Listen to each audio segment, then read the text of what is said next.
전능하신 하나님 아버지 감사합니다.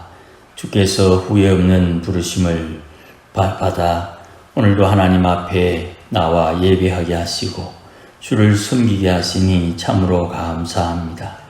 우리를 구원하기 위하여 우리의 죽은 심령 다시 살려 중생케 하시고 주의 구원을 우리 마음에 주시사 하나님의 의를 덧입게 하시고 주의 의를 힘입어 하나님의 구원받은 자의 삶을 살게 하시니 감사합니다.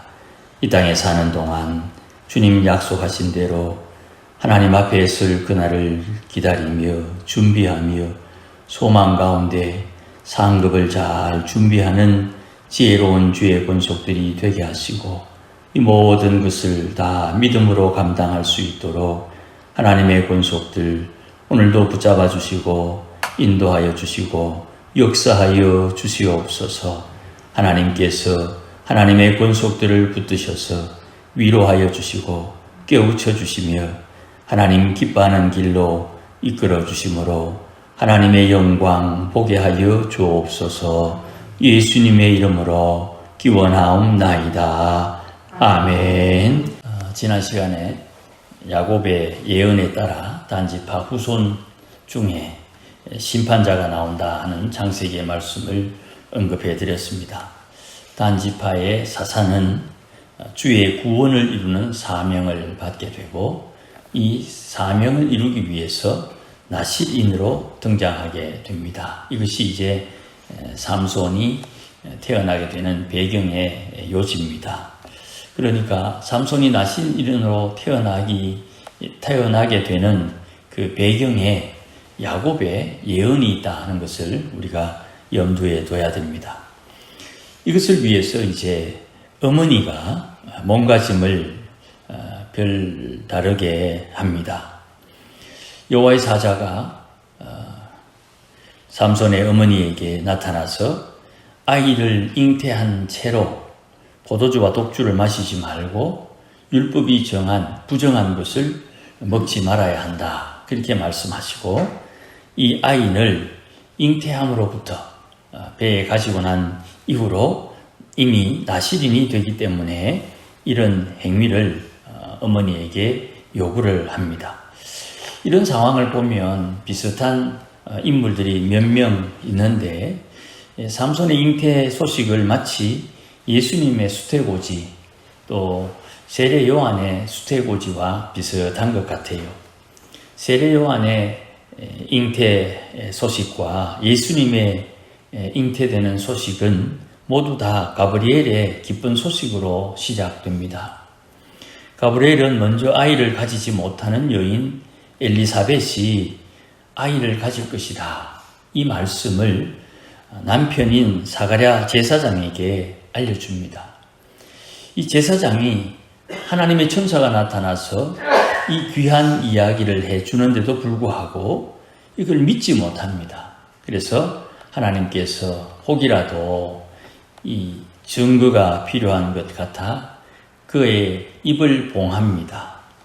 그러니 분명히 예배드리러 들어갔는데 예배드리고 나오니 말을 하지 못하는 이상한 경험을 하게 되는 거죠. 그리고 이 여인은 엘리사벳은 아이를 가지고 잉태하게 됩니다. 그리고 그 다음에 동정여인 마리아에게 나타나서 가브리엘이 하나님의 아들로 불리게 될 아이를 잉태하게 될 것이다. 그렇게 이야기를 해줍니다. 도무지 상상할 수 없는 일이 일어납니다. 이 일을 고민하던 정혼자 요셉은 자기의 계획대로 일을 처리하고 매듭 지으려고 했는데 꿈으로 하나님의 역사를 이해하고 순종하게 됩니다. 이런 일련의 일들을 보면서 삼손의 이야기가 조금 수월하게 이해되는 거죠. 나실인으로 엘리야의 심정을 가진 세례 요한, 하나님의 아들로 이 땅에 사람의 모양을 입은 예수님은 모두 다 하나님의 거룩한 사람들이었습니다. 그래서 하나님의 거룩한 사람을 통해 하나님의 뜻이 이루어지게 되는 것이.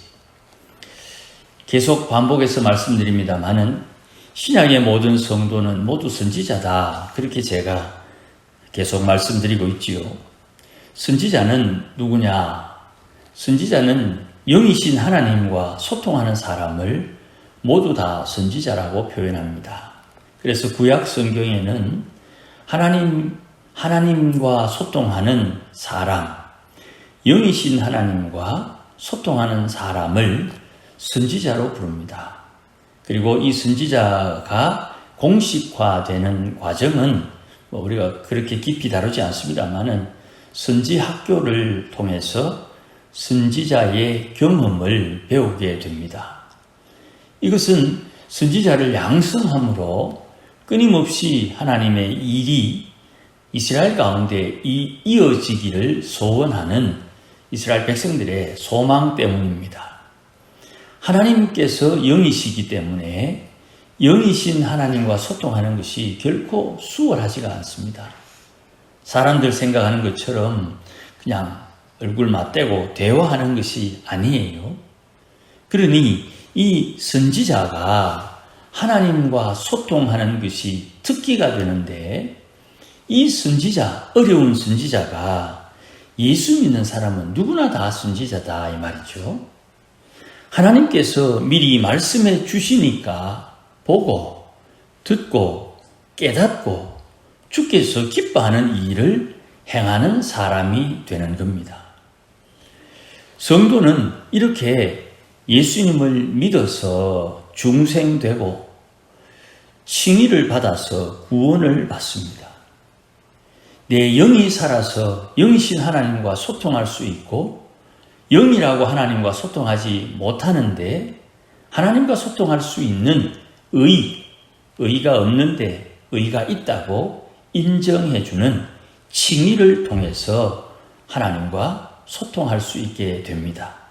이렇게 구원받은 성도에게 하나님은 구원받았다는 표시로 성령님을 선물로 주세요. 누구든지 예수를 믿으면 이런 설명의 과정, 절차를 다 지나서 누구든지 다 성령님을 선물로 받습니다.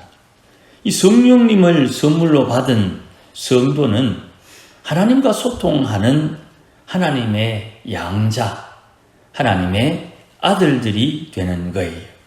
그래서 신약에서는 성도를 선지자라고 말하는 것입니다. 지금 신약시대를 사는 우리 성도들, 선지자들은 오늘도 하나님과 소통하면서 내 안에 계신 성령님의 인도를 따라 주를 섬기며 살아야 하는 것입니다. 이 선지자에게는 각자에게 주신 사명이 다 있어요. 열왕기의 내용들을 좀 읽어보면 어떤 선지자는 왕에게 기름 부어주고 도망가는 선지자가 있고, 어떤 선지자는 왔던 길로 되돌아가지 말라는 말씀을 듣고 왔던 길로 돌아가지 않는 선지자도 있죠. 하나님께서 선지자에게 무언가를 시켰는데 사람의 정으로 시킨 일을 하지 않으므로 하나님께서 선지자임에도 불구하고 저주받게 되는 일을 경험합니다. 그 내용들이 성경에 잘 기록되어져 있죠. 그러니 신약 성경에 등장하는 선지자, 성도들은 각자에게 주신 사명이 다 있어요. 그거는 하나님이 각자에게 주기 때문에 중간에 누가 끼어가지고 넌 이거 해라, 넌 저거 해라 이렇게 지시할 수가 없어요.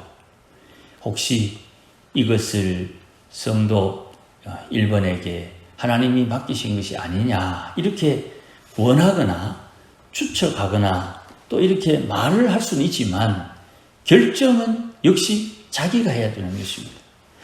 목사님이 시켰으니까 내가 했다. 그런 것은 없어요.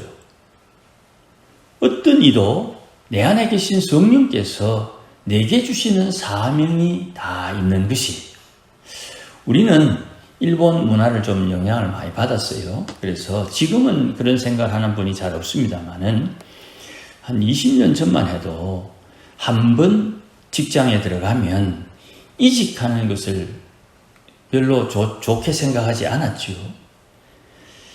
한 번 들어간 그 직장을 평생 직장이라는 생각을 가졌어요. 우리 어른들은 다 그런 생각을 가졌어요. 그런데 요즘은 아니고 한 20년 전만 해도 서울에 갔을 때 보니까 청년들이 수시로 와서 기도해달라고 이야기해요. 그래서 기도 제목이 뭐냐 물으면 이번에 이직을 합니다. 이직한 지 얼마 안 돼서 1년 지나고 또 이직을 해요. 왜 그러냐 하니까 사람들이 많고 일자리가 많으니까 조금이라도 더 자기에게 유익한 연봉이 많거나 복지가 좋거나 하면 수시로 스카웃되어서 이직하는 것을 봤어요.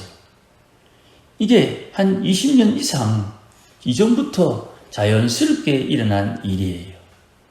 그러니 직장을 옮긴다는 것이 이상하다 그런 생각을 도시 사람들은 전혀 하지 않습니다. 그러니 하나님께서 사명을 준다 할 때에 이 사명이 한번 줬으니까 끝까지 이런 게 아니에요. 하나님이 주시는 사명이 하나님께서 그 사람의 실력과 능력, 재능, 그가 가지고 있는 어떤 것을 사용해서 이렇게 저렇게 하나님의 뜻을 이루어 가도록 사용하시는 거예요. 그러니 선지자에게 역사하시는 하나님은 바람처럼 역사하는 겁니다. 하나님께서 하나님의 사람들을 오늘도 하나님이 기뻐하는 뜻을 따라 이끌어가고 있는데 우리가 이 땅에 살면서 이 땅에 정착되어 있는 그 고정된 사고로 하나님의 일을 방해할 때가 종종 있지요. 우리 어른들이 그런 말을 종종 하지 않습니까? 결혼하고 돈 버는 법 첫 번째, 이사 자주 다니면 안 된다.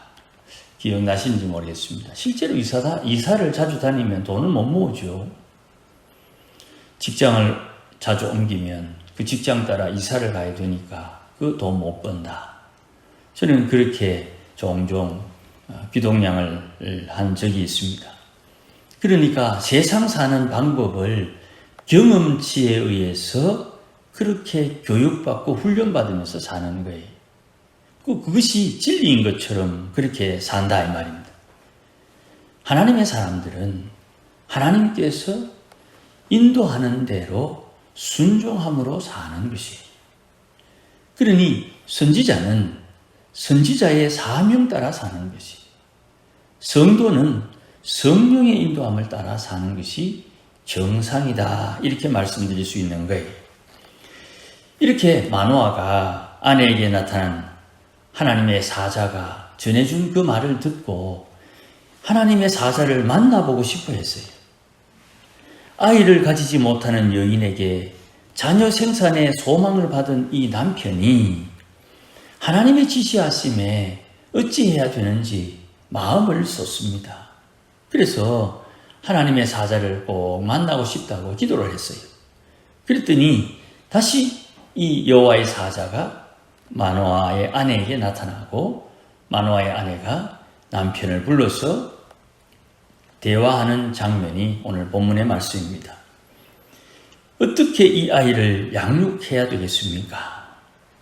아이를 가지지 못하는 가정에 아이를 주시니 얼마나 감사하고 고맙겠습니까? 그리고 아이를 이렇게 양육하라 하는 말씀을 주시니 얼마나 기쁘겠습니까?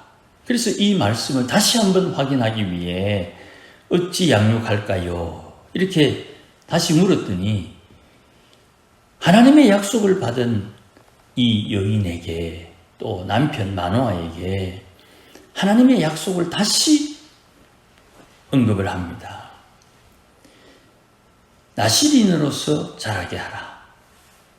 나실인으로서 거룩한 삶을 살게 하라. 이 말을 받은 이 마노아가 하나님의 사자에게 예배를 드리고 헌물을 준비하려고 합니다. 그러면서 아마 자기도 모르게 물었던 것 같아요. 당신의 이름이 뭡니까? 내 이름을 왜 묻는데? 당신이 말한 것이 이루어질 때 우리가 당신을 존귀히 여기겠습니다 하는 말을 합니다. 이 말은 우리가 조금 부정적으로 이해할 수 있습니다. 사사시대에는 자기의 소견에 따라 하나님을 섬기던 때지요. 그러니 자기 인생에 나타난 하나님의 흔적을 가지고 자기 인생에 역사하신 하나님을 섬기겠다고 하는데 이 모델이 기드온입니다. 기드온이 하나님을 만나고 내가 죽게 되었다 할 때에 죽지 아니하리라 하는 응답을 받고 여호와 살롬 하나님의 화평이다 그렇게 말을 했지요. 지금 마노아도 여호와의 사자를 봤는데 죽을 것이다 하는 이야기를 22절에 합니다. 그러니 하나님께서 나와 만나 주셨다는 것을 아직 깨닫지 못하고 기드온 그 사사가 경험했던 그런 일, 하나님을 경험하고 난 뒤에 기드온이 만든 그 기념품, 기념할 물건, 그게 이스라엘 백성들의 음란하게 숨기는 것이 되었죠. 그러니 이 마노아도 하나님의 이름을 물으면서 이 이름이 어디에 사용될지를 정신을 못 차리고 묻는 거예요. 그러니까 18절에 여호와의 사자가 이르기를 내 이름을 왜 묻느냐 그렇게 반응을 하고 이름을 가르쳐 주는데 그 이름이 기묘자다 그렇게 말합니다. 이 기묘자라는 말은 이 특별한 용어인데요. 기묘, 기이하고 묘하다 이런 뜻입니다. 하나님의 이름은 묘하다. 사람의 이성과 감성으로 가늠할 수 없는 신비한 것이다. 이런 뜻이에요. 창조주 하나님에 대한 명칭이기도 하고 이 말이 기묘자가 이사야를 통해서 나중에 메시아의 이름으로 사용이 됩니다. 그러니까 예수님께서 이 땅에 오시는 방법이 사람들의 이성과 감성으로는 이해할 수 없는 신비함으로 온다 이 말입니다. 하나님께서 이 단 지파 후손을 나실인으로 태어나게 해서 하시고자 하는 하나님의 구원의 역사는 사람들의 생각에 기묘하다, 이해할 수 없는 일로 이루어진다는 거예요. 실제로 삼손의 삶의 여정을 보면 잘 이해되지 않지요. 하나님의 이름을 물었는데 하나님의 이름이 신기하고 묘하다 이렇게 들었는데 그 신기하고 묘하다는 말을 듣고서도 하나님의 이름이 왜 그렇습니까? 라고 마노아가 질문을 안 해요. 대화가 뭔가 이상하지요? 전혀 이상하지 않은 것처럼 지나갑니다. 그리고는 진짜 신기한 일이 일어나니까 19절에 이적이 일어났다 그랬는데 신기한 일이 일어나니까 비로소 어리둥절하게 되는 거예요. 신기한 일은 20절에 보니까 마노아가 염소 새끼 한 마리 그리고 소재 드릴 제물을 바위 위에 얹어 놨더니 이 바위에서 불꽃이 나와가지고 불꽃이 제물을 사르고 하늘로 연기 올라가듯 올라가는 거기에 이 여호와의 사자가 제단 불꽃에 휩싸여서 같이 올라갔다. 이걸 지금 마노아와 아내가 눈 뜨고 봤다 이 말입니다.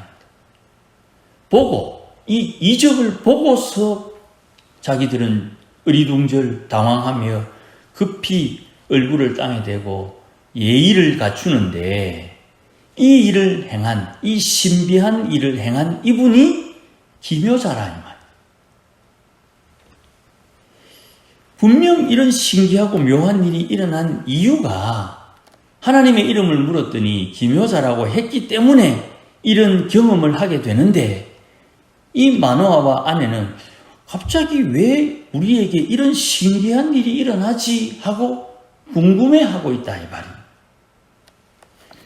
이사야가 성전에서 하나님의 천사들을 만납니다. 그리고 거기에서 하나님 앞에 거룩한 보좌에 앉으신 하나님을 보고 나는 망하게 되었도다, 그렇게 고백하는 장면이 있지요. 내가 허물과 죄가 있어 나는 망할 수밖에 없구나 하는 고백, 회개를 통해 천사가 제단 숯불 가지고 이사야의 입을 지시는 장면이 나옵니다. 그 사건, 그 상황을 통해서 예수님께서 마태복음에 인용하시기를 너희는 하나님의 천국 비밀을 듣고 알게 되며 저희는 들어도 알지 못하는 사람들이 된다 하는 말씀을 하셨어요.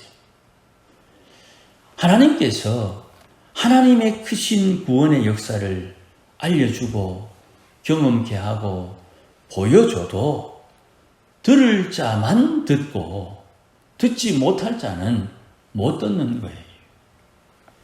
재물을 태우고 연기와 함께 사라진 여호와의 사자를 경험하고선 이상한 일로 놀라는 거예요.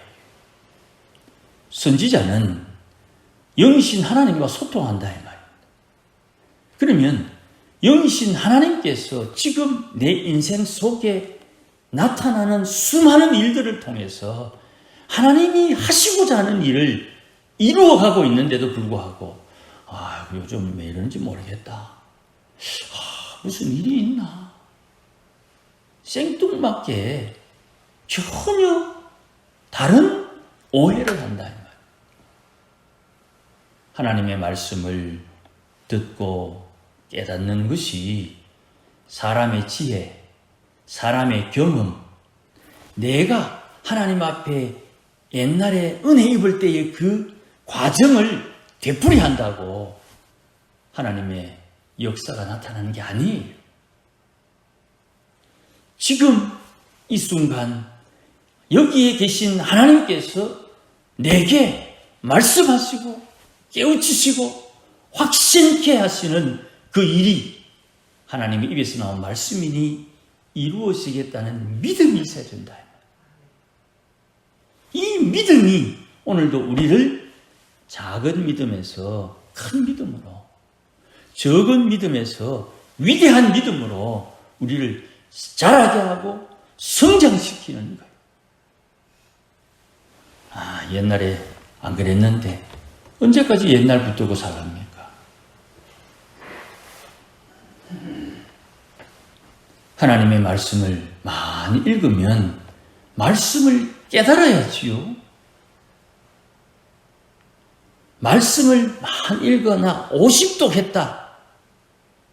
50독 하는 것도 소중하고 귀한 일이지만 50독 했다는 그것이 내게 복이 되는 이유가 아니란 말이에요. 2독하고 복 받으면 뭐 하랍니까? 100독 하고 나서 복 받으면 어찌 될 겁니까? 50독이 중요한 게 아니에요. 50독 하는 과정 속에 말씀 가운데 역사하시는 주님을 만나는 것이 중요하고 그 말씀을 통해서 깨우치실 때에 내 마음의 깨달음이 중요한 거예요. 그 모든 과정들은 내 안에 계신 구원의 선물로 받은 성령님께서 주도하고 있다는 것을 놓치면 안 된다. 하나님 아버지를 내 인생의 왕으로 모시고 죽음에서 부활하신 예수님을 내 인생의 주인으로 모시고 내 안에 계신 성령님을 내 인생에 이끄시는 영도자로 모시고 삼위일체 하나님이 나의 하나님이요 나의 주님이요 나의 아버지요 내 생명의 근원임을 고백하는 그 신앙에서 하나님의 구원의 역사가 나타난다 이 말입니다. 돌뱅이에서 어떻게 불꽃이 나옵니까? 신기한 일 따라 살면 안 되고 신기한 일을 일으키시는 기묘자 우리의 주 여호와 하나님 예수님을 믿는 우리에게 아버지가 되어주시는 하나님을 믿음으로 그 하나님께서 우리 인생에 하늘에서 이룬 하나님의 뜻을 이루어 간다. 우리는 주기도문에 나오는 것처럼 주의 이름 귀히 여기며 사는 것이 중요한 거예요. 사람이 살면서 눈에 보이는 것이 어찌 미혹되거나 현혹되지 않을 수 있겠습니까마는 눈에 보이는 것이 뻔히 보임에도 불구하고 내 마음에 심겨진 신앙의 근본은 주의 이름 귀히 여기면 하나님의 나라가 임하고 하늘에서 이룬 뜻이 나를 통해 이 땅에 이루어진다는 것을 경험해야 된다 이 말입니다. 아무쪼록 기묘자 신비하신 그 하나님이 오늘도 우리 온 성도들과 함께 하시고 하나님의 역사하심에 동참해서 주의 이름 경험할 수 있기를 예수님의 이름으로 축복합니다. 기도하십시다. 주님 고맙습니다. 주의 성령을 우리에게 주셔서 아버지가 일하니 나도 일한다 하신 주님께서 주의 성령의 인도하심을 따라 오늘도 성도들이 하나님 기뻐하는 것이 뭔지를 깨닫고 하나님을 기쁘시게 하며 살도록 길을 열어주시니 참으로 감사합니다. 부족함이 있고 연약함이 있고 어리석음이 있겠으나 하나님께서 인도하시는 그 길 잘 따를 수 있도록 도와주시고 믿음으로 살게 하소서. 하나님 예비하신 하늘의 큰 은혜와 복을 누리며 사는 온 교회와 성도들이 되도록 역사하여 주시옵소서. 예수님의 이름으로 기도하옵나이다. 아멘.